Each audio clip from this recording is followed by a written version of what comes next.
العزيزة، بكتب ليكي جوابي وعارف انه اكيد هيوصلك. اما بعد، حشتيني قوي، حشتني كل لحظة كنت بقضيها معاكي فيها. الدنيا من غيرك بقت صعبة قوي، بقيت بحس ببرد الشتا جوه قلبي بعد ما كنت بتطرديه بحضنك وحنانك الدافي اللي كنت تملي بحس جواه بالدفى والأمان. أنا لسه فاكر آخر مرة كنت فيها معاكي، لما كنت بتفرحي بضحكتي، ولسه فاكر يوم وداعك ودمعتي لما لقيتني بعدك مملكش غير وحدتي. كنت باجي دايما بحكيلك على كل حاجة بتحصل لي،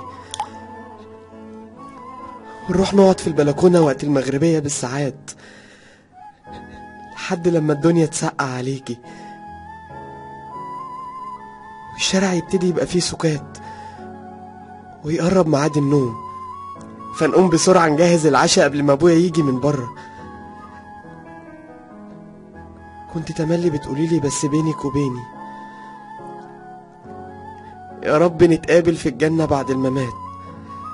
كنت بقولك بعد الشر عليكي وبضحكتي أداركم عياط. كان تملي البكا بيجيلي وانا لوحدي عشان ما تلمحيش في عيني نظرة اكتئاب. كنت دايما فرحانة بضحكتي، بس انا زعلان منك. ايوه، انا زعلان منك. عارفة ليه؟ عشان ما قلتليش انك هتسيبيني. ده انت دايما كنت بتناديني عشان اجي اساعدك وابقى سندك. اشمعنى المرة دي يعني؟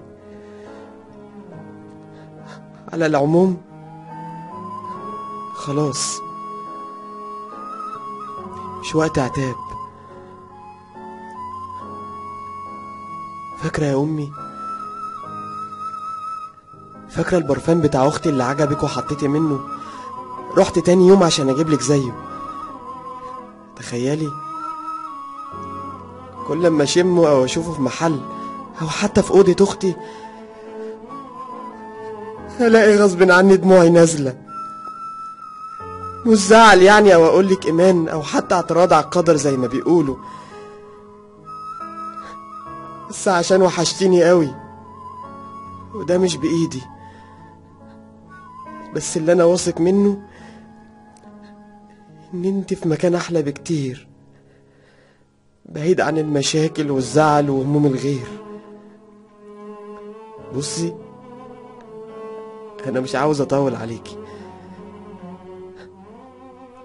بس لازم تعرفي اني اسف. اسف على كل مرة زعلتك فيها او اي يوم ما تكلمناش فيه، او كل مرة رديت عليكي فيها وزعلت مني واتأخرت في المصالحة. حقك عليا بجد، وحشتني قوي، وحشني كل وقت كان معاكي.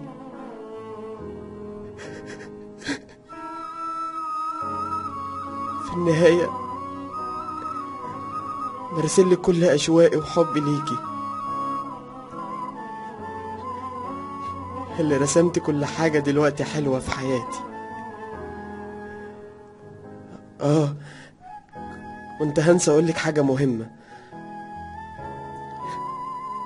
كل سنة وانت أكيد مبسوطة وفي مكان أحسن من هنا. كل سنة وانت طيبة يا أمي.